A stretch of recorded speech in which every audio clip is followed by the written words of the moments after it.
Sehat bukan? Oke, kita bertemu lagi di mata pelajaran IPS bersama saya, Ardi.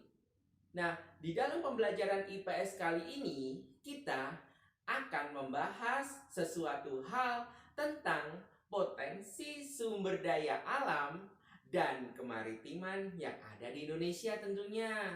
Apakah kalian siap untuk belajar bersama saya di dalam video kali ini? Ikutin terus ya pembelajaran kita kali ini. Sumber daya alam. Halo teman-teman, salam Neobi. Ada 3 hal yang perlu kita ingat tentang sumber daya alam.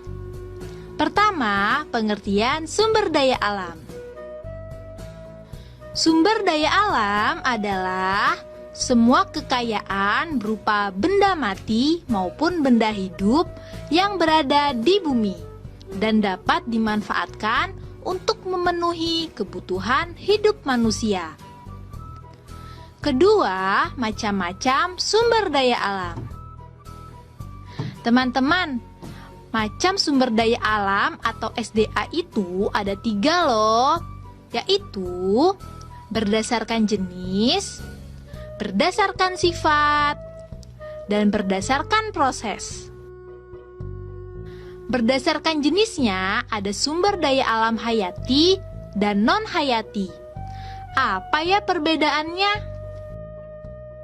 Sumber daya alam hayati itu sumber daya alam yang berasal dari makhluk hidup. Contohnya tumbuh-tumbuhan dan hewan. Manfaat bagi manusia antara lain sebagai bahan makanan, contohnya buah-buahan dan sayuran. Sebagai obat-obatan yaitu ginseng dan jahe. Sebagai bahan bangunan, contohnya pohon jati dan pohon kelapa.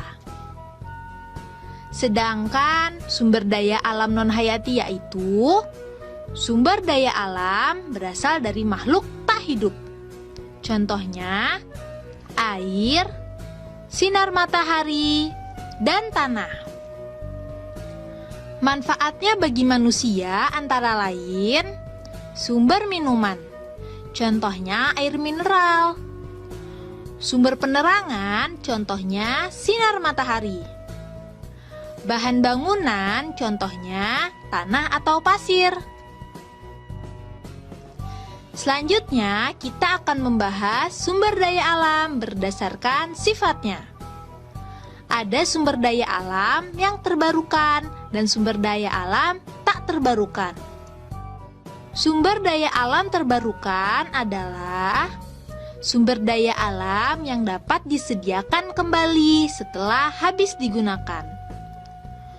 Sumber daya alam terbarukan mempunyai sifat pulih kembali.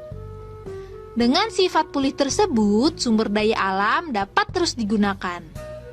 Contohnya, air, tumbuhan, dan hewan. Air termasuk terbarukan karena selalu mengalami pembaruan. Pembaruan tersebut terjadi melalui siklus air. Tumbuhan dan hewan merupakan sumber daya alam terbarukan karena mengalami pembaruan juga loh. Pembaruan tersebut terjadi karena tumbuhan dan hewan dapat berkembang biak. Sumber daya alam tak terbarukan adalah sumber daya alam yang sulit disediakan kembali setelah habis digunakan.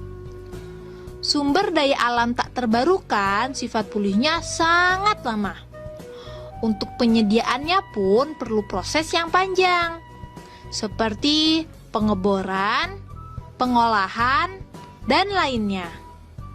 Sehingga apabila telah habis terpakai, sumber daya alam ini sulit disediakan kembali. Oleh karena itu, pemakaiannya harus dihemat ya. Contoh sumber daya alam tak terbarukan antara lain batu bara dan BBM. Batu bara dimanfaatkan sebagai bahan bakar pembangkit listrik, produksi besi dan baja, bahan bakar pembuatan semen, dan lainnya. Sedangkan BBM itu bermanfaat sebagai bahan bakar kendaraan, bahan bakar kompor, dan lainnya.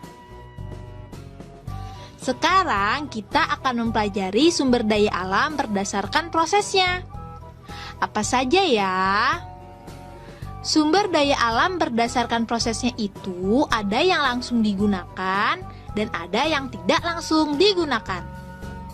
Sumber daya alam langsung digunakan artinya sumber daya alam yang bisa dikonsumsi tanpa perlu teknologi. Contohnya antara lain buah-buahan, sayuran, dan air. Sumber daya alam tak langsung digunakan artinya sumber daya alam tersebut baru bisa dikonsumsi setelah diproses dengan teknologi. Contohnya minyak bumi, batu bara, minyak goreng, dan lainnya. Ketiga, sumber daya alam dipengaruhi oleh lingkungan. Kondisi lingkungan sangat mempengaruhi keberadaan dan kualitas sumber daya alam. Lingkungan yang terawat membuat sumber daya alam berkualitas baik. Contohnya, air sungai yang bersih dan ikannya sehat. Sedangkan lingkungan yang tercemar membuat sumber daya alam berkualitas buruk. Contohnya, sungai yang tercemar, airnya menjadi kotor dan ikannya mati. Nah, itu tadi beberapa hal yang perlu kita ingat. Diingat-ingat ya. Be smart, be happy.